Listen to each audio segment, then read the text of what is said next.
Hey everyone, Scott here to discuss The Monkey, starring Theo James, Tatiana Laney, Christian Convery, Colin O'Brien, and Elijah Wood, directed by Osgood Perkins. Now, before I get into this, I have heard about this short story by Stephen King, which I've never read, but some of it has something to do with this movie and some of it doesn't. I won't talk about it in the show because I never read it. So I have seen the movie twice. The first time I saw it was early access screening, not the Wednesday before the movie came out, but the Wednesday before that, the same week as Captain America Brave New World. But what did I think of it then? Well, we'll talk about it in the review, but we'll see. I kind of had a harsh reaction on my first viewing, just a little bit, but not too much. But let's see if it improves on second viewing. Let's get into it. It's 1999, and we start in a pawn shop where a man bought a monkey for his toy for his children. As it turns out, it's a killer toy, or it's something evil, and it doesn't like being called a toy, as it's something evil, like I said. And what do I mean by that?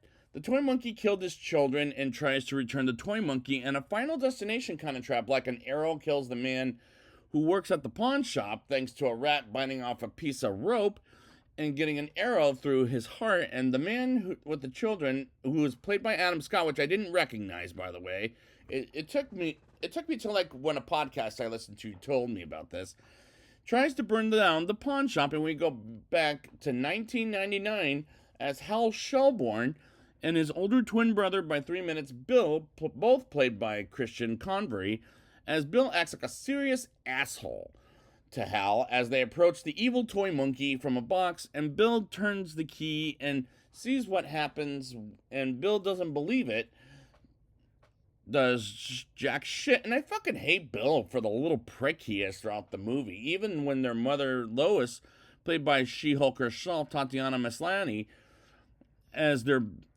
babysitter Annie takes them to a sushi type restaurant with Hal and Bill and gets killed accidentally by the chef thanks to the evil toy monkey. And the movie is over the top violent, and I like how over the top the violence is throughout the movie. Although, yeah, every time the brother says some nasty things to Hal, I couldn't help in my first viewing say, fuck you to the brother. To Bill, I mean. So, let's just move on. We get to Annie's funeral as the priest makes a terrible speech about how accidents happen, and if it wasn't an accident, as he curses in the church, this motherfucker should burn in hell for saying some of the shit he says in the church. As we move on to Lois saying the same shit again, and they celebrate by dancing, and I'm thinking, what the fuck is this? As we move on to the next day, and Hal is antagonized by some girls in the locker room thanks to his brother Bill, who tells them that Hal takes his pants, as Bill is the biggest asshole throughout the whole movie, and Hal asks the toy monkey if he had anything to do with Annie's death, while Bill tells Hal to say he wants to marry the monkey and be called Mrs. Stupid Monkey, and he wants to suck his banana, and gets in trouble while the bullies pick on Hal with a shit ton of bananas. And Hal comes home and tells the monkey to kill Bill while humiliated at school, but instead it kills Lois. And the dialogue felt very much like the writing of Stephen King, as far as, like, say, like, for example, kids cursing at each other, that kind of bullshit. It worked for it, but not in movies like this, or, say, Dreamcatcher, for example, as it was so goddamn obnoxious. During Lois's funeral, Bill believes she's playing a joke on everyone in the church and tells the priest to shut up, and as he makes an ass out of himself. And we move on to Aunt Ida and Uncle Chip, as Uncle Chip is played by the movie's director Osgood Perkins, who never wanted kids of their own as they take care of Hal and Bill and nighttime comes. And Hal wants to cut the monkey into pieces as it gets bloodied up and puts the pieces in the garbage bag, but it won't stop the monkey from doing so, as years later, Aunt Ida, Uncle Chip, Hal, and Bill moved to Casco, Maine, and Bill is still the asshole as he bugged me from start to finish. Like I said fuck you to Bill every time he said something obnoxiously ridiculous. As Hal sees the monkey following them to Casco, Maine, and Hal brings it inside and shows Bill he learns it's a killer monkey as it kills Uncle Chip, and turned him into a meat of blood. And afterhand, Hal and Bill threw the monkey in a deep well. And I like the shots as director Osgood Perkins and his cinematographer Nico Aguilar, I don't know if I'm saying the name right, please forgive me, does a good job at shooting this movie from start to finish. 25 years later, Aunt Ida hears the killer monkey in the basement and goes down there, and she steps on a step and falls down and gets a shit ton of fish hooks on her face as she picks them off while a boiling water turns on, and she tries to turn it off, and her head goes on fire and goes for another Final Destination trap, and she gets killed by getting her head poked by the real estate sign, which was over the top funny in a violent way. So sorry I had to laugh at that, but it was unfortunately amusing in some ways. As we meet Hal as an adult, played by Theo James, working at the grocery store, and he sees his son only once a year, and he tries to stay away from his brother and as well as his family. And he goes by the house of the family where his son Petey, played by Colin O'Brien, lives at with his mother and her husband Ted, played briefly, only this scene, by Elijah Wood, as they don't want Petey to see Hal ever again after his birthday, and he had plans for Petey's birthday, like going to a horror convention at a park somewhere with his own son, while someone named Ricky, it's Ricky, takes the monkey to his house. And for the only scene Elijah Wood is in, he comes off like a douchebag, and I don't care for any of the characters, as they come off rather despicable in my opinion. Petey tries to get Hal on a family tree for a school project, and he lies about having a brother, but to be fair, Bill was a fucking asshole to begin with anyways, as Hal dreams of the monkey killing him like the way he chopped the monkey 25 years earlier, until he wakes up with the heater up so high, and it turns down, turns it down, and suddenly gets a call from Bill, also played by Theo James. And remember, Theo James is that actor from Divergent, as well as a couple of the Underworld films that I think I saw him in. I forget how many he was in off the top of my head, but there was a lot. As he tells Hal Aunt Ida died, and demands Hal to bring Petey to Aunt Ida's house to collect her belongings, and after hangs up, the air conditioner falls on the ground with some water and a woman going into a pool, getting killed, and that was over the top, and Hal tells Petey something happened at the pool, as Petey goes back to sleep, and Hal screams, and Petey confesses to Hal he knows about the adoption, and that Hal and what's his name, Ted, we're talking about, which I'm guessing Ted is his mother, can't take care of him anymore, as that doesn't make sense. Maybe they want to. I just don't know. I don't. It's complicated. As Petey talks Hal into going to Aunt Ida's house with him, and he dreams of what happened to Lois, and I didn't connect with any of the characters as I don't connect with them. Hal and Petey get to the house, and Barbara appears and tells Petey about his Uncle Bill, whom Petey didn't know about, whom he exists, and we see the over-the-top deaths of different people affected by the monkey, and I'm thinking the real estate agent talks a little too much, as she wouldn't get to the fucking point. I just thought, shut up, okay? Just shut the fuck up, please.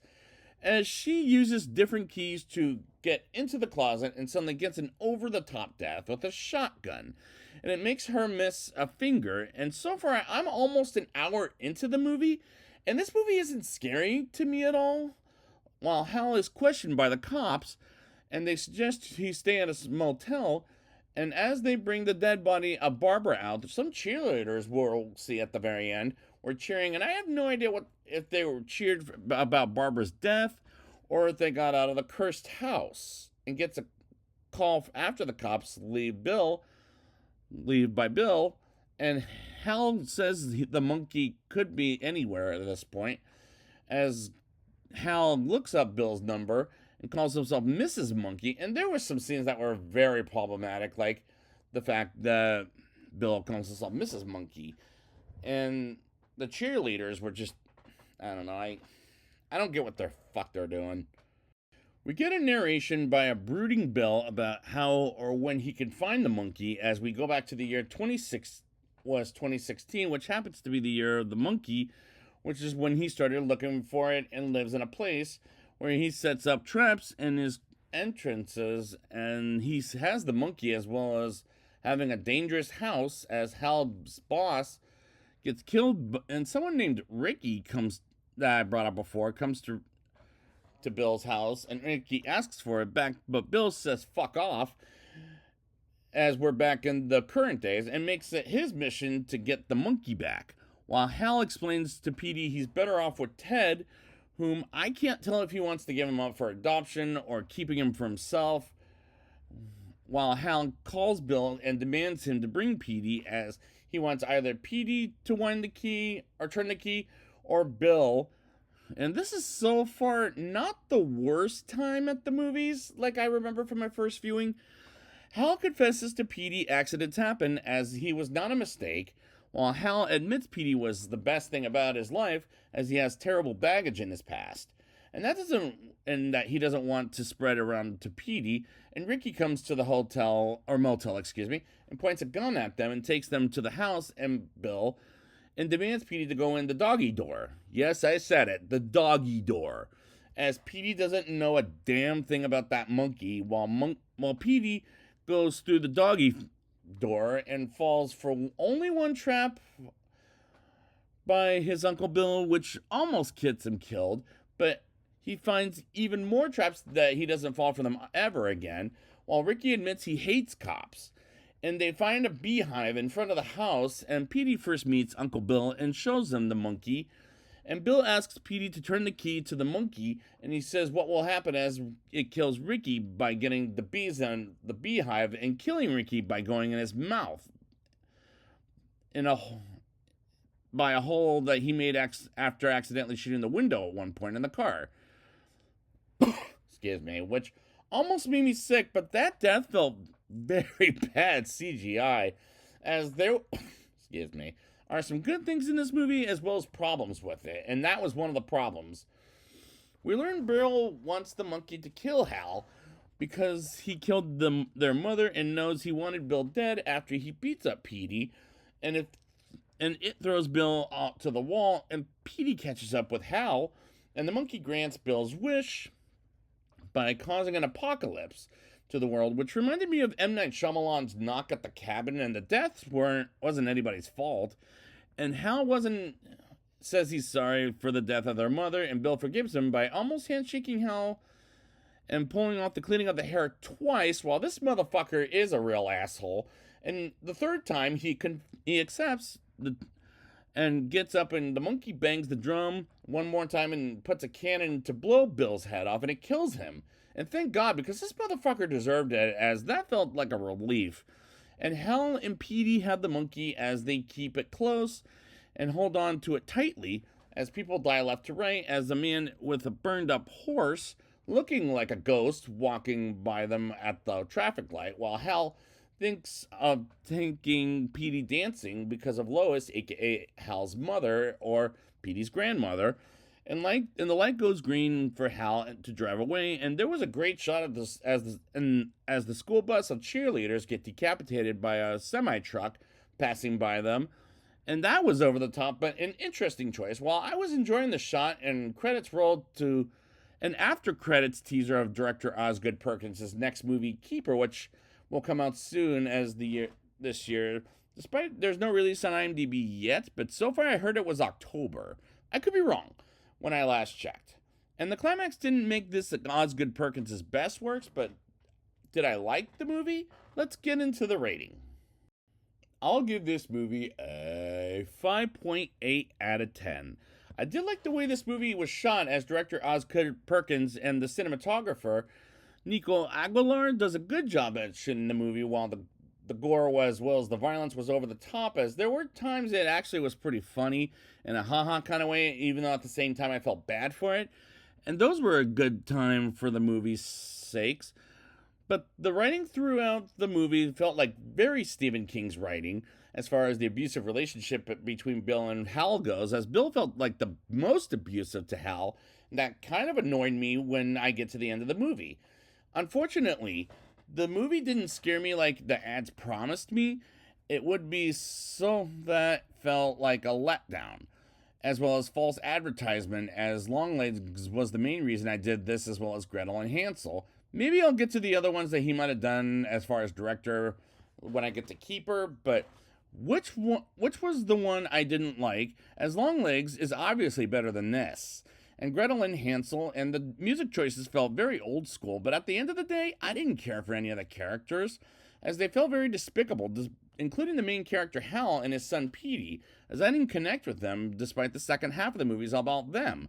And the first half is Hal in his childhood abusive twin brother by 3 minutes, Bill, as he's the older one, and he comes off like a fucking asshole, and thank God he died at the end of the movie. There are problems with the movie as well as some good things about this movie, but in my opinion, this movie was alright, as it's not my favorite movie, as that might be coming, nor is it my least favorite, as so far that's Star Trek Section 31, but at the end of the day, I was alright with on second viewing, as this is a mild recommendation for this movie, because it's not a bad movie, nor is it a great movie, but it passes the 95 minutes it is, so at best, and the movie is passable until we get to director Osgood Perkins' next movie, Keeper, as soon as October of this year, from what I was told. So I'd like to thank you guys for joining me, and then when Osgood Perkins comes out with Keeper in maybe October, we'll see what happens. Until then, spook out.